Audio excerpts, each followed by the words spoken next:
Howdy, folks. My name's Alex, otherwise known as Fear the Z, and welcome to episode 59 of the Turner's Digest. As always, we'll start off with our disclaimer. I'm not a financial or tax advisor. This is not financial or tax advice. This is for entertainment purposes only, but please enjoy. Shout out to my brother's band, Heavy Lemon, for the intro music as well as the outro music. They just recently had a concert at the Stone Pony in New Jersey, in Asbury Park. I thought they did great. I'm really digging the new additions to the band. I think they definitely have some new music on YouTube and Spotify, so check them out there if you're interested. Shout out, as always, to Kung Fuer, Cleed, Dion, Erica, and Shu Hui for their contributions to the Cleed tier, as well as welcome to Melody as a new member of the Discord tier on Patreon. I had some people comment that the volume needs to be raised on the podcast, so I tried. If it's still low, let me know. I'll try some more. Shout out to all those that use my Kraken referral. See if I can get it. I think they've come out to like $300 or something. So thank you to everybody that's used the referrals. I think they were doing like $75 for both parties, so appreciate that. And since last episode, there was some drama, I guess you can call it. Last episode, I discussed some more sensitive topics that people weren't too happy about. I mean, it's like taboo to mention them, I guess, even. But I felt that they were fine to mention. I did issue a redactment for something that I read off of a private Discord that I shouldn't have. So I do apologize for that. And I removed it from the episode as well as I issued a redactment statement. But I just like to detail plays that I do. And I don't think that my podcast is nearly big enough to really make an impact. And that's really all I wanted to say about it. I did notice that the ratings on the podcast have gone down. I think I have like a 3.5 star rating. So if you do like the podcast, definitely give me a review. It helps out a lot to get people to be introduced to it. Without further ado, I did try and make this one a little bit more organized in terms of my links, but I'm having a hard time opening them up in new tabs. So sorry if you hear a bunch of clicks during the episode. It's my keyboard and my mouse. To start us off, we have a whole bunch of updates from Chase, so we'll start there. Chase United Explorer card has increased the annual fee from to $150 and increased the sign-up bonus to $80K. Starts on March 23rd. You can see I'm a little outdated here. It's about like a month of updates. This is from Dr. Credit. Annual fee is increasing from $95 to $150. Fee is waived for the first year, both under the old offer and the new offer. Sign-up bonus would be $80K after spending $3K. That's probably in 3 months. Old offer was 50K points. We've seen as high as 70K, so it's higher now. Reading a bit more. Another small change that's starting on March 23rd is the spend requirement. The sign-up bonus for the Chase Sapphire Reserve card will increase from $4,000 to $5,000. The 60K points will remain the same. So not much change there. Next, we have the Chase Sapphire Preferred is now at 100K points. If you're under 524, this is the highest offer that they have for the Chase Sapphire Preferred, so definitely worth it, especially if you have a P2 and you can refer yourself from P2. You can get a good referral bonus from that too. I'm way over 524, so not something I can hop on, but more power to you if you haven't gone crazy on Aparamas. Next, we have the Chase Freedom Flex was doing they're doing their anniversary categories, and one of them was like tax prep and I think insurance payments. And it turns out that Pay 1040, like the way to pay your taxes online, counts for that 5% category. I went up using my girlfriend's new venture card that I opened for her just to hit her sign-up bonus for her. But it's a great way to earn some extra points of 5% back on tax payments. There's like a 1.87% fee, I think it is. But you definitely beat that with the 5%. And I know tax season's coming on, but still.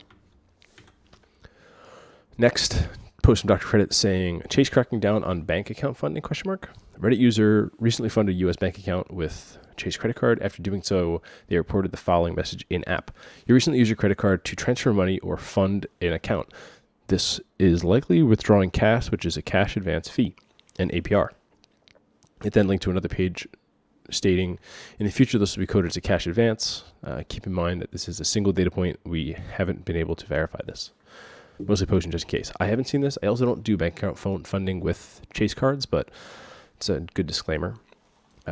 Next, Chase refreshed all their United credit cards. It was rumored that Chase would be refreshing the United Business, United Explorer, United Quest card, and the refreshes are now live. Looking at the bonuses, looking at the offers, we have $30K for the Gateway, $80K for the Explorer, $90K plus 500 PQP, no idea what that is, for the Quest, and $95K for the Club. Those have no fee, waived first year, $150 fee, $350 fee, and $695 fee, respectively. I'm not going to go through the breakdown of each of the individual cards, but there's slight changes here and there. New benefits go into effect for new applications and existing applicants immediately, and increased annual fees will start on renewals from August 1st, 2025. Explorer cards will have until January 1st, 2026. Curious to see what people think of these new offers. Next, we have Chase United product changes are back. Chase has brought back product changes on the United card. A lot of them are interested. A lot of people are interested in signing up for the various Chase United personal and business cards, given their recent increase in sign-up bonuses. You can product change your annual fee card to a no-fee Gateway card. That way, it can make you eligible to get the sign-up bonus for a card, assuming you're under 524. It should be just a few days from when you product change a card until it clears out in the Chase system, which will then allow you to apply again. So good to know. Interesting, like they Chase, like it's interesting that banks kind of promote product changes to like get these things. I think that the bottom line is their investors just like to see new accounts. So you're a new account. Next, we have Chase and Lyft partnership extended through 2027. They added a $10 credit and lower 5x earn. All of these have been from Dr. Credit, by the way, thus far. So the new benefits are Chase Sapphire Reserve and JP Morgan Chase cardholders get a new monthly $10 in-app credit. The credit will not be valid on Wait and Save rides nor bike or scooter rides. I use Wait and Save all the time, so that's kind of sad. I don't have this card, but just a side note. Cardholders will earn 5x points per dollar total on Lyft purchases. That's down from the previous 10x, and you no longer get the pink benefit, but that's been gone for a while. Chase Sapphire Preferred earn 5x points per dollar on Lyft rides. Chase Freedom earns 2x total, and that's down from 5, and Chase Inc. will earn 5 total on Lyft rides. Lyft does allow for money ads. Money ad loads an app with a minimum of $25. It's possible that you'll be able to load up your Lyft with $25 and thus trigger the $10 this way. We'll have to wait and see if people are able to do that. Not seeing any data points just yet for that. All right. Next, minor changes in Chase sign-up bonus matching protocol. It looks like you can do it automated now. Typically, we message Chase using the secure message system within the login and app and ask if they can match the old bonus to the newer bonus that came out. Chase would then reply that you should meet the spend and message them back. Apparently, Chase has now automated this system. Just message them once for the match, and when you meet the spend, you'll automatically get the bonus. So that's a nice little change. I mean, it probably helps them. They don't have to have someone manually come in and review it for you. Next is something interesting I read on our churning by You Are the One for Me. They recently listened to JP Morgan Chase's like investor relations call, and in it they detailed, or their annual filing, and in it they detail why they do bank account bonuses. Some bullets here. It costs approximately $225 to maintain a customer checking account, of which roughly $150 is a fixed expense. And talking to previous CEOs of banks, personally, that seems about true. There is a decent fixed cost of about $150 for having someone sign up for the account. Including among these costs are branch expenses, the people expenses, and the cost of onboarding accounts. Litigation costs or the cost of capital would add another essentially $25 per account, call it $250 per year for a checking account. The average net interest that Chase retains is about $275 per account. However, the majority of accounts are low balance, which has net interest much closer to $25. Fees such as monthly account fees, overdraft fees, debit card fees, total to about $100, which I'll attribute solely to the low balance segment for simplicity. Interchange revenue from the debit card is around $60, down from $130 pre-Durbin amendment. And if you don't know what the Durbin amendment is, there was legislation passed where I think if you're bank has over like $10 billion in deposits, something like that, then you are required to lower your interchange fees for like swipe transactions for debit cards. But if it's lower than that, you can charge more. I think you can charge up to like 3%. And that's why there's some apps out there that earn some great cash back for debit card transactions because they're excluded from that. There's interesting math on both the overall customer checking financials and the low balance checking financials. Overall, $6 interchange plus $275 in net interest minus the $25 overall cost plus the $25 litigation per cost of capital is $85 profit per account. For low balance users using the same math, they're a loss of $65 per account. I'm not going to read the rest of this, but it's just interesting to hear about the logistics and how banks make money on these accounts and deposit accounts. They get you in the footprint. They hit you with fees, or they just make money on your interest accounts. So, or your quote unquote savings account. We were just discussing this in the Discord where there's an upcoming USAA bonus that we'll talk about, and they offer a savings account, which earns like, I think 0.2% interest. And I think it was Peak said, like, how can that even be called a savings account? And like, that's the national average. So a lot of people just are ignorant or don't want to worry about having to move their accounts around to get better interest rates. And bank accounts are pretty sticky. Like once someone opens a bank account, they're normally just keep it with that bank forever. All right, in case you're wondering the order of this podcast, it's going Chase, then Citi, then Future, then New Cards, then Robinhood. If you're interested about the title of this episode, yeah, I was shut down by Robinhood. And then Webull, Capital One, American Express, U.S. Bank, and then bonuses, and then just general discussion topics. All right, let's get into Citi now. Citi Advantage Platinum Select World Elite MasterCard has a sign-up bonus of 75,000 miles. It ends, actually looks like it ended already. Let me check the link if it did actually end. Not even seeing yeah, it has ended. Sad. Let me mark that as expired. It's the sad thing about doing these less frequently. I can't update them as frequently as I'd like to. Next, Citi Sears card to be converted to Citi Thank You MasterCard. So this is for that Citi Sears card that offers fantastic bonus. Like they often offered like 30% off of your internet purchases up to $1,000, like when you spend $1,000 in a month or something, or like in a quarter. It looks like there's a new card that's out for Citi Sears MasterCard. And there's some speculation as to whether the previous cards will be converted to this or like what's going to happen to the Citi Shop Your Way rewards card. But I'm curious to see what happens. I know that card is really lucrative for a lot of people, so hopefully that sticks around. Next, reports Citi no longer allowing product changes between American Advantage and Thank You cards. Previously it was allowed, but it looks like they are no longer allowing that. And it's not clear if this is temporary or a permanent change. Looking at the comments, not seeing anything really jumping out at me. It's always sad to see when product changes are no longer available. It's funny, I just went from saying that product changes are useful, and then other banks aren't into product changes. Citi Strata Premier had a sign-up bonus of 75,000, which is now down to 70,000 points. But there are some links still showing 75K.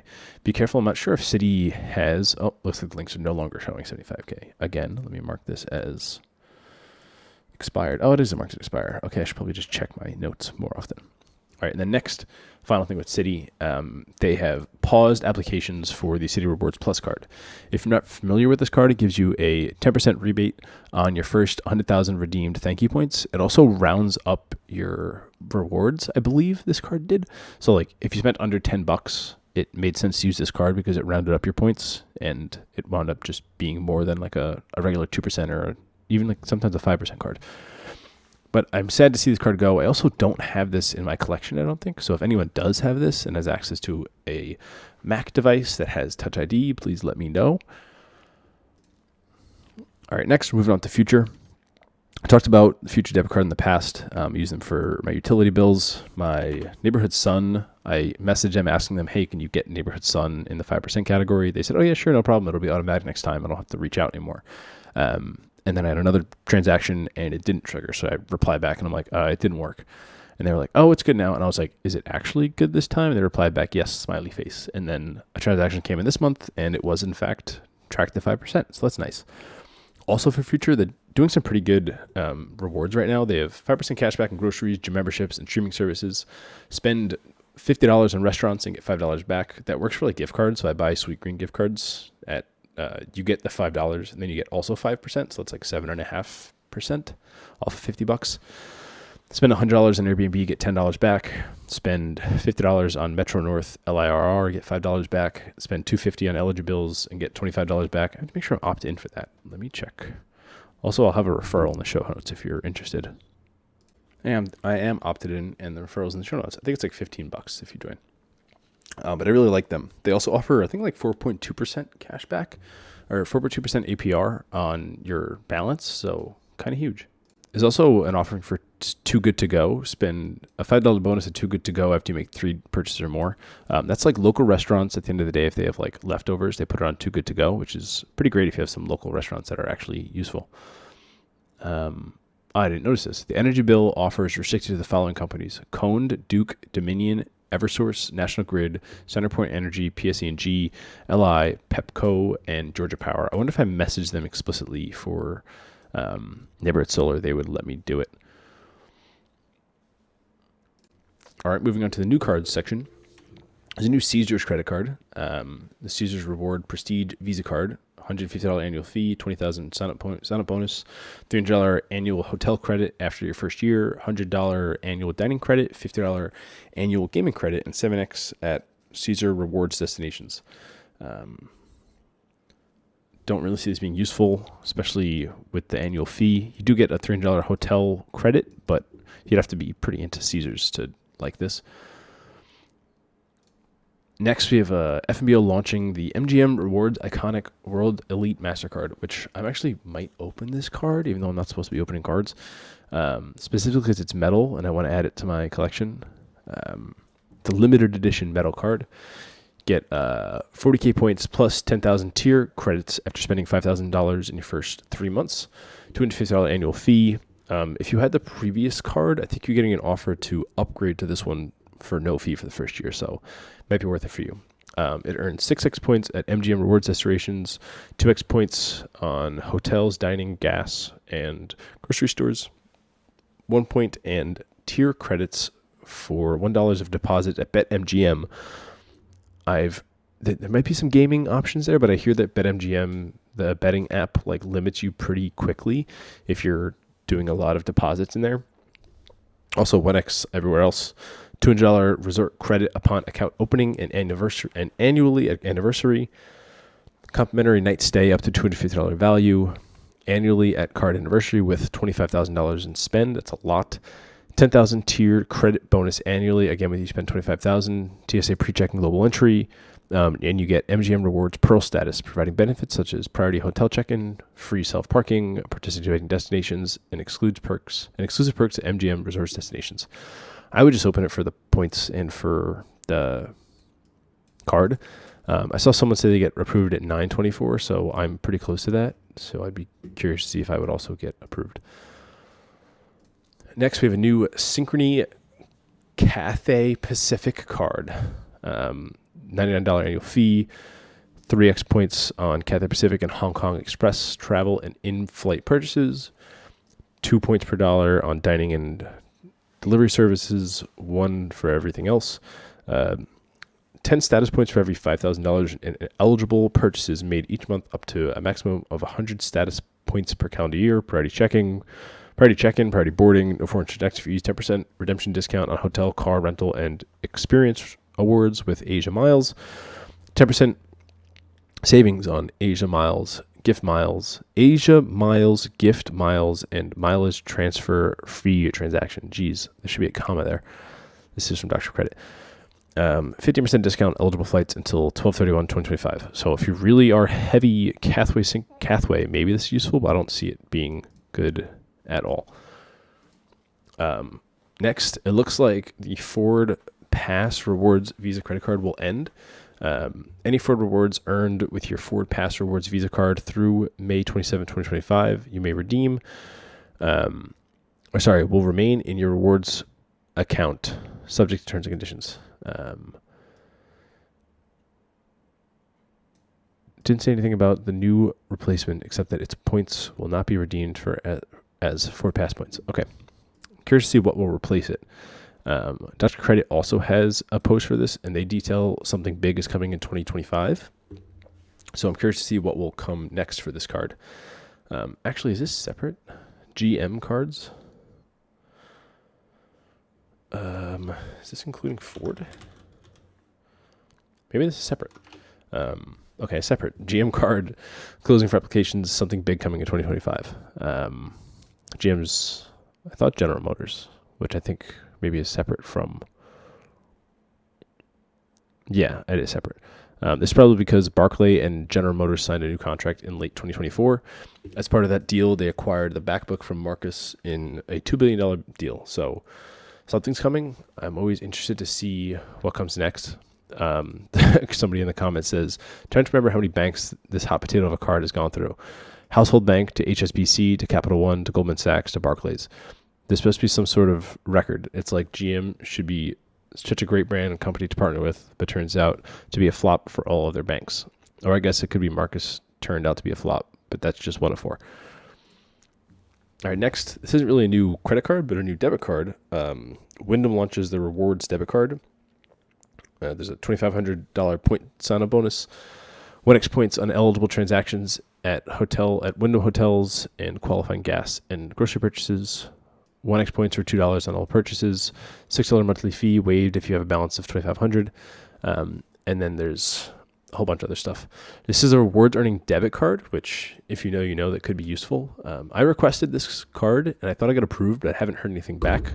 Sorry about that. I hit the mic stand. So if I do get it, I'll let you all know.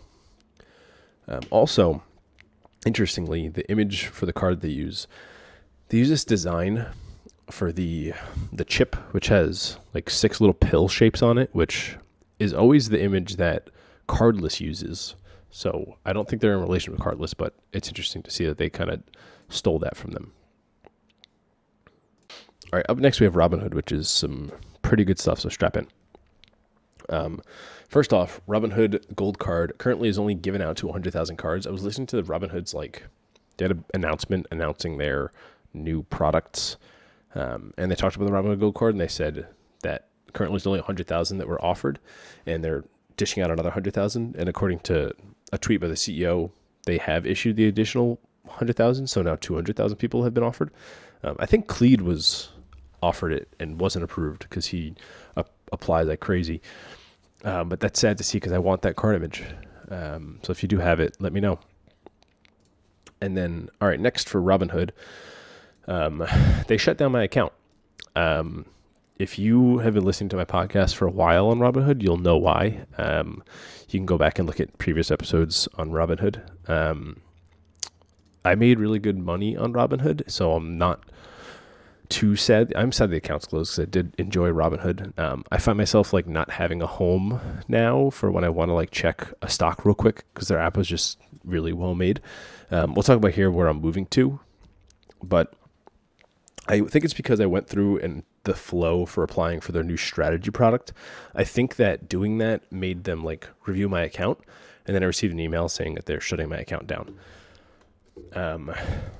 I issued an ACATS transfer out from Webull, which is my replacement, pulling from Robinhood. We'll talk about why I did that, but Webull made it really easy, and there's automatic sweeps. So every week, if there's residual funds, you can't transfer fractional shares over ACATS, so they sell it in the account that it's coming from and move it over. I had probably $1,000, maybe less, of individual brokerage, about 10K of crypto, and then $30K in IRA. So upon transferring that out, they claw back my IRA bonus as well as my IRA match, which stinks. And the way that works is in the IRA, when it transfers over via ACATS, when the funds arrive at Webull, you'll have a negative cash balance in your IRA. So you'll have to sell shares to account for it. But luckily, we'll talk about here, they have a match which covered the withdrawals because actually the match was identical to what Robinhood had minus my contributions that I've made since then with that match because I haven't made any contributions with Webull. As well as the fractional shares that were sold in Robinhood also covered the cash. So there really wasn't much that I had to worry about. I was going to send to Merrill first for a $100 bonus, but their agent on the phone never called me back when he said he was going to, and I got impatient and found a good deal on Webull and went ahead. The crypto went to Coinbase. That transferred it away because it's crypto. I just sold my little shares and just transferred the assets out in cash.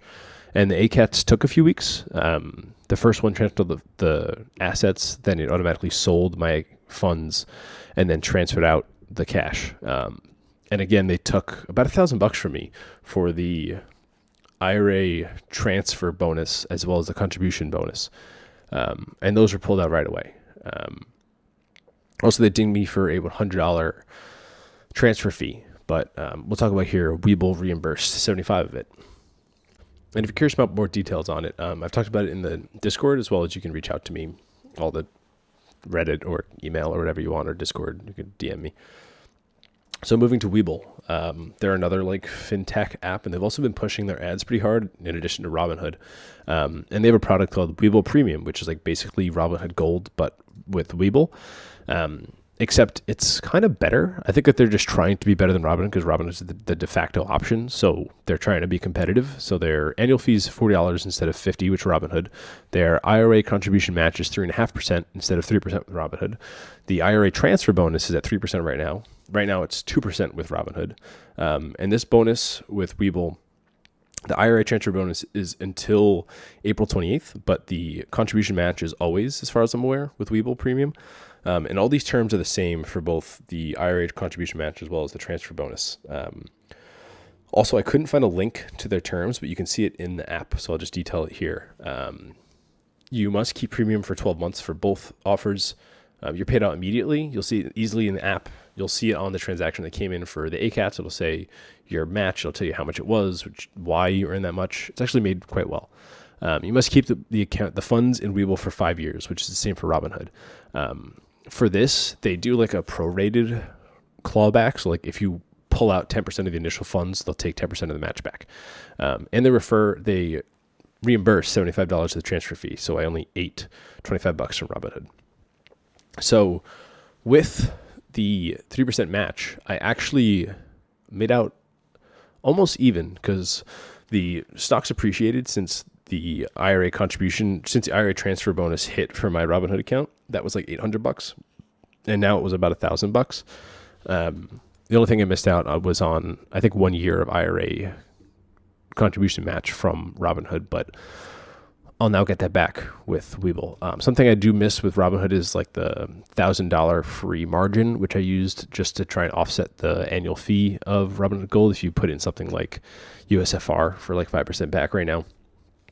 As well as the interface. Webull's interface is kind of cluttered, but if you go to the little profile spot in like the bottom right, and then you at the top is a little switch that says light. Some people are seeing it, some aren't. You can switch to light mode, and the app looks a lot similar to Robinhood without all the pizzazz stuff. But like you don't get to see graphs, which is, I don't think that should be a non-light exclusive. But that's why I'm pretty happy with Webull. Honestly, their matches are better and they're cheaper, so kind of happy Robinhood shut me down. I did reply back to them and be like, hey, please let me keep the account, and they just didn't reply. So I've heard horror stories with getting shut down with Robinhood. People have like not been able to ACATs out. They haven't been able to transfer anything out. I've had no limitations on my account. I also didn't have a banner in the app. I just got an email saying that my account's been shut down. My app still doesn't say anything. I just can't deposit funds, but I can withdraw. Fine. Oh, also their desktop just has no features. Like you can just see account details. You can't like buy stocks. It's like just for, I don't know, account viewing. All right, next we have, let me open up my other tab again. Capital One's giving away a free coffee every day during the MLB season at their Capital One cafes. This was a lightning deal for those are messages that are sent to the Patreon. If you have one near you, I like their coffees and it's free, so why not? I also love baseball, so happy with the partnership. Next, Capital One's CreditWise is updating from Vantage Score to FICO, which is actually huge because anytime like I like Capital One, and I recommend their cards because they have great offerings. And anytime I talk to someone about credit cards, I'm like, oh, check your credit score. And they're like, oh, what's in CreditWise? I'm like, so that uses Vantage Score, and Vantage Score isn't used by like 90% of bank issuers. So you're going to need your FICO score, which is available on, like, I think Experian does it for free. But now they can choose CreditWise, which is actually pretty great. It pulls from TransUnion, and it's super nice. Like, you can see your whole credit report in there. So that's a good change. And I can't remember if I talked about it last episode or this episode, but the venture card's at 100,000 points. I think the Chase Type Preferred is better because you don't have to redeem for travel to get one separate point. Otherwise, it would be half a cent with the venture. But if you can't get approved for Chase, then it's a great option. Also, hat tip to Cleed. It looks like T-Mobile might be coming out with a card with Capital One. Normally, these cards are pretty useless, but be curious to see what their offering is. Also, I went to Capital One Landing at DCA, which is like sort of like a restaurant. You have to sit down, you can order on your phone, and they'll bring things ready-made out to you. But they also have some pre-made options, like the oats were really good, like the overnight oats. The yogurt was pretty good too, but the food was like fine. I went for breakfast and didn't love like my, what the heck is that dish called? With hollandaise sauce. Wow, I'm just gonna leave it at that, and you can all email me and tell me the name of it. I can't think of it. Like, it was cold. Like, the hollandaise was cold. And also the place was kind of dingy. Like, it looked like it was like hodgepodge put together in DCA. I actually really like DCA. It's one of the prettiest airports I've been to. But it was just meh. At least there's an option in DCA now, which is a landing, but I'd rather just have a Capital One cafe or a Capital One lounge. Eggs Benedict finally came to me. All right. Moving on to American Express. My Amex Platinum annual fee is due. I'm still due to update my Amex Platinum value sheet, and I will do that once I'm done with this card, get all my like benefits that I got from the card and see how much I actually made after the $695 annual fee. I did the book flights and cancel them to use the last of my membership rewards. I know it's only one separate point, but I just want to get out. I do have a checking account, which would keep my MRs, but whatever, who cares? So I got to use the last bits of the credits. I use my Saks credit. I use my Clear credit. I tried to use this streaming credit by buying a year of Max, and there was like an Amex offer for it, but like neither of them tracked. So like maybe it's coming, or maybe I'm never going to get it. Who knows? And then the $200 hotel credit, that one I don't know if I'll be able to use, but I'm trying. You have to cancel within one statement of the annual fee, and my annual fee just posted yesterday with my statement, so I have a month to call and cancel. Next, I was doing some reading on American Express and saw that the American Express Business Platinum Dell credit is going down from 400 to 150, which is a huge change. Enrolled Business Platinum card members can get up to $150 in statement credits on U.S. purchases made directly with Dell, and an additional $1,000 statement credit after they spend $5,000 or more on those purchases between July 1st and July 31st. So you can like do one big purchase to get that $1,000 off. I know that'll be pretty good for people who are MSing and like buying groups. But for us normal folk, not great changes.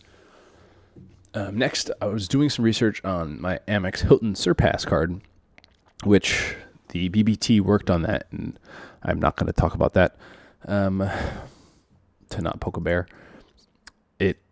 My application worked fine, my bonus stacked, and I got my $6,000 to spend and got my bonus. I'm learning that Hilton points are pretty useless. There was like a $150 hotel stay that I like had a family emergency I had to go to and was going to stay in a Hilton room.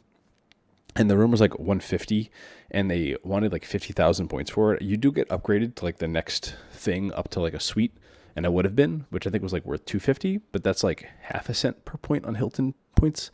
And I spent like $6,000 on this card. So like, wow, that's pretty terrible, but I guess better than nothing. Also doing that, I was using Cloaked Pay to load funds into like certain apps that allow debit card funding, and Cloaked shut my account down. When I went and looked at my Cloaked Pay one day, it was just gone and said like, you're on the wait list. And then I reached out to their Discord to be like, hey, where did my ClickPay go? And they emailed me and said, oh, we're going to look into this. And then a week later, they said, our banking partner shut you down. So that's not surprising because I was just debit loading with a credit card. But hey, it got me my Hilton Surpass sign-up bonus, so I'll take it.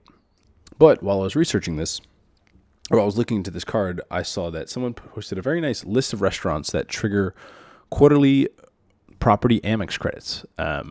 Someone made a Excel spreadsheet that's really useful and actually like fully updated.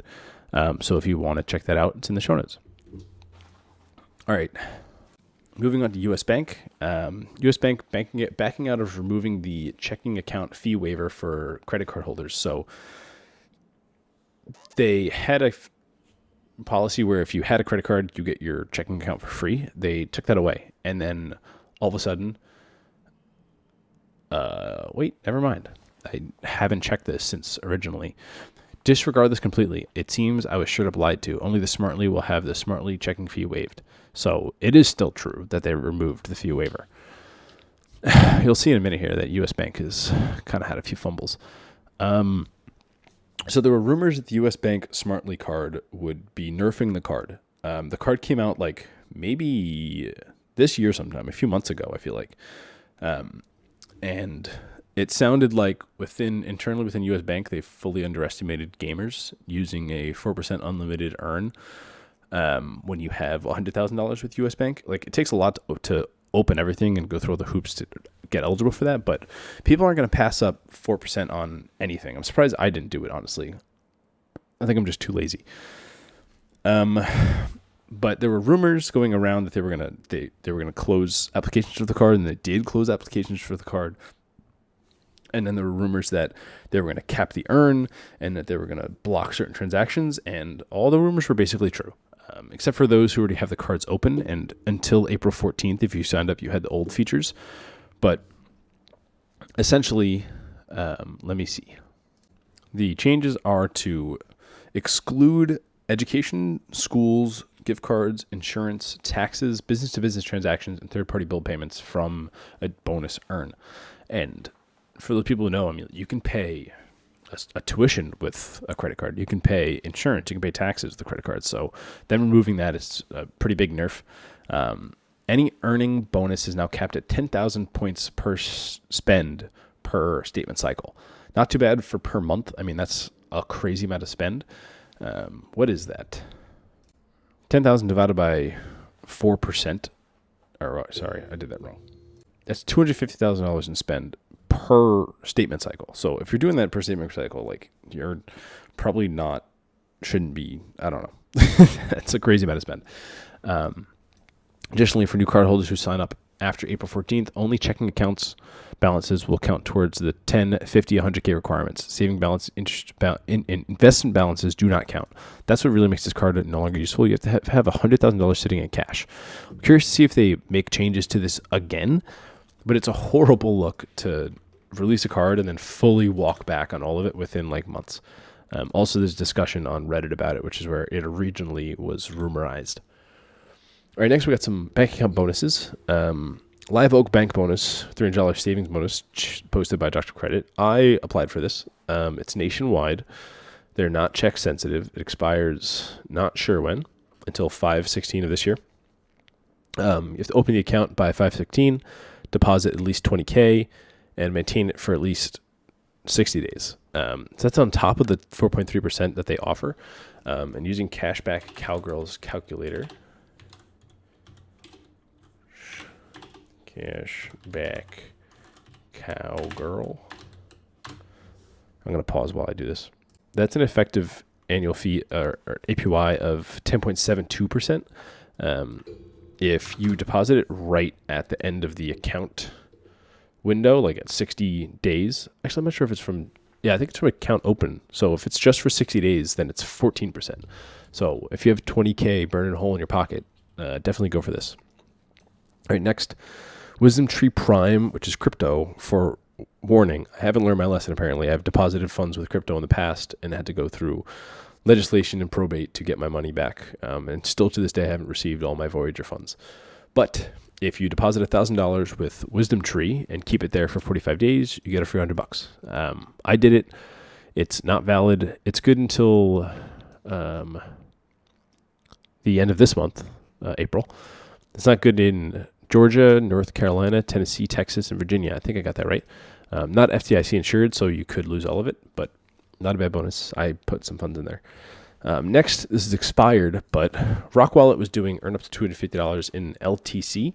So if you deposit $50, you buy $50 worth of crypto every month, and they deposit $50 into your account of choice for LTC. I just buy USDC and then just build my account, and they just send me $50 every month. So pretty nice.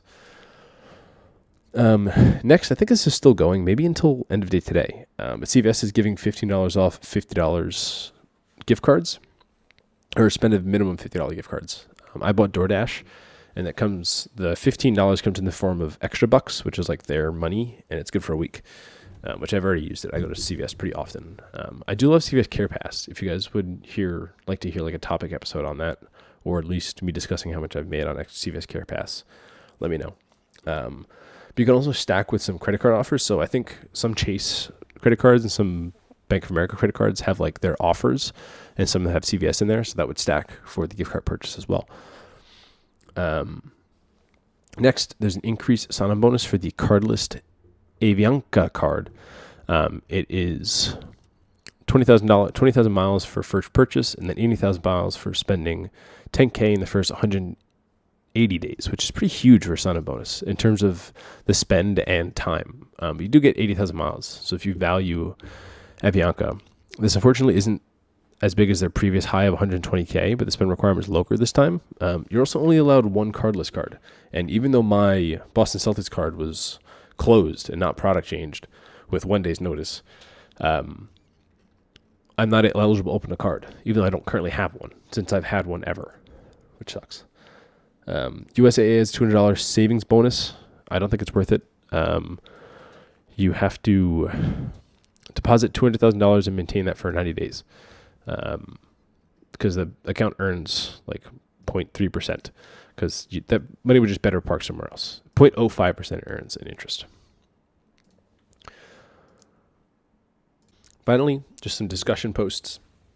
Dr. Credit made a post called, "How do you keep track of all your credit cards and bank account bonuses?" I thought this was interesting. If you want to put on the show notes on feartheZ.com what you do. I personally have a big spreadsheet, which is available on the Patreon if you're interested. Dr. Credit recommends one spreadsheet that tracks every new account or card I sign up for, another spreadsheet for live accounts and cards along with their numbers, separate spreadsheet for lists of gift cards, separate spreadsheet for a ton of things he tracks, including business revenue, home costs.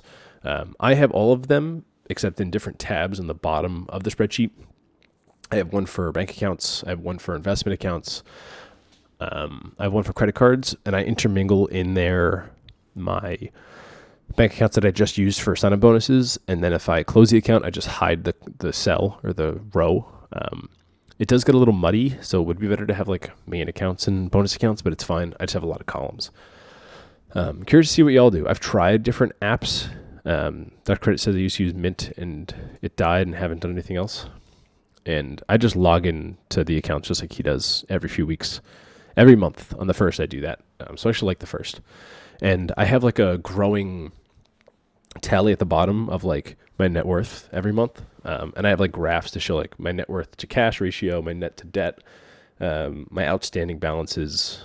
So it's like historical stuff for it too. So I like it because I don't have to fuddle with UI. I just deal with spreadsheets, and you get pretty good at spreadsheets actually, which is a good thing to know.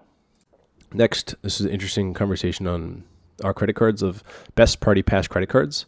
The person highlights Bank of America Premium Rewards Elite it has unlimited guests, as well as 2 guests at restaurants, which it does get restaurants, and gives you 4 priority passes for another person. Anyone, doesn't have to be an annual fee or a authorized user, just anyone. You can assign them to priority pass for 4 people, but it's for lifetime. So if you ever give it to them once, they don't get it rescinded, and you can't issue it again. Next is Amex Platinum, Centurion, Venture X, all unlimited access with 2 guests, but excluding restaurants and experiences. That's the restaurant experiences that come with Bank of America Premium Rewards Elite. And sorry, I said that the B of A PRE comes with unlimited guests. It's unlimited lounge access, but 2 guests max. The Chase Sapphire Reserve is unlimited access with 2 guests, excluding restaurants and experiences, which is the same as Amex and Centurion and Venturex. The Ritz-Carlton has unlimited access, excluding restaurants and experiences, but has unlimited guests. It's the only one that I think has unlimited guests. And then U.S. Bank Out Through Reserve has 8 visits with no limitations, so you can go to restaurants or experiences. Some people also comment some highlights like the U.S. Bank Out Through Connect still has 4x for Party Pass members, including restaurants. So it's good for solo traveler like once or twice a year. You can just go to any lounge, including restaurants. And that's it for that. The reason why I keep my Premium Rewards Elite card is to get restaurants. I love going to restaurants on Priority Pass. You get $28. I go to Stephanie's, Terminal B in Logan. I'm always there. I get the grilled chicken sandwich and I get the hummus platter. Normally that comes out to like $20, but it's actually really good. Hummus platter is huge too, and I'm full by the end of it. Or you can do just the chicken and get like a drink, and you'll just always pay the tip. Please don't not tip your wait staff because they do not get paid. And just because you got a discount doesn't mean you shouldn't pay. Next, there's a report that Visa is offering Apple roughly $100 million to be the exclusive payment network of the Apple Card. Reported by Wall Street Journal. Just thought I'd cover that. They would have to like reissue all the cards in metal and change it to Visa. Who's fronting that bill? I know Apple's got cash to burn, maybe not with tariffs, but next, a expired Lightning deal was Coinbase was giving away $5 for every home Wizards game. So you'd go to coinbase.com/sweepstakes/wizards and you just click opt in and then give you $5 of Bitcoin every game. I sent a Lightning deal once for it and talked about it on Discord. It was just a great $5. Not much else to say there. Next, I did want to highlight that I got a message from Wealthfront that they're changing their debit cards. They say that your debit card now is a limit of $5,000 in funding transactions per day. Funding transactions refer to using your debit card to fund a third-party payment method or financial institution, loading prepaid Visa cards, adding value to a digital wallet, or funding a peer-to-peer payment via debit card. That's the only one that I see it affecting is peer-to-peer via debit card. My guess is interchange is probably killing them. But you don't earn any points on this, so I don't get why they really need this. There's now a daily limit of 10 ATM withdrawals. If you're doing more than 10, that's crazy. Previously, there wasn't a daily limit to the number of ATM withdrawals. The $1,000 ATM withdrawal daily limit hasn't changed. There are updated addresses in case you need to contact Green Dot in writing, which is they're issuing back, either with a dispute or general question. So nothing like really anything special, but I just hadn't seen that. I thought I'd call it out. Next, there's some updates to Pepper Rewards. I'm not going to go super deep into this, but it looks like there's 2 different payment methods or payment processes they use. They use PayArc and Stripe. One of them pays out on or works for Amex, which is PayArc, but not Stripe.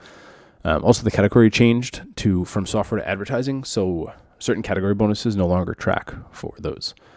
Also, it looks like they're no longer offering Amazon gift cards for redemption for purchase or with points. So maybe the end of times for Pepper. I don't think so. Honestly, I think that they are trying to get more investors and they give deals to a very limited few people who spend a lot, and they hide those high value offers with people who are buying just normal offers. And so overall it equals out to like maybe 10%. And then investors don't look too deep and they're like, oh, you're only losing 10%. That's not too bad. That's just my 2 cents. Next, dwindling down here, Facebook settlement from 2010 to 2011 paid out. I got $40.67. This was specifically because Facebook can properly track their users in the United States while visiting their site that had Facebook like button on their pages. I saw some reports that like ACH payments weren't going through, but I had a PayPal come through fine. Next, there was a really good post by _here_ on our churning that they just finished a trip to Europe and they used a data-free SIM from data-free eSIM from GigSky that's offered via your Visa Infinite cards.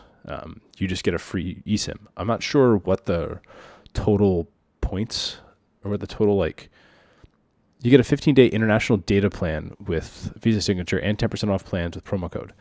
So that's pretty great. I've done Mint Mobile in the past, and this is definitely better. Mint Mobile charges I think $40 for a 15-day pass or 10-day pass. But that's pretty sick. Visa Infinite gets 3 gigs in a 15-day complimentary plan. Visa Signature gets 1 gig in a 15-day complimentary plan. That's huge. Can't wait to travel again and use it. All right. Next, we have turning adjacent, but American Airlines just announced free Wi-Fi for Advantage members starting January 2026. This is by Mad Dog 5473, and they called out interested to see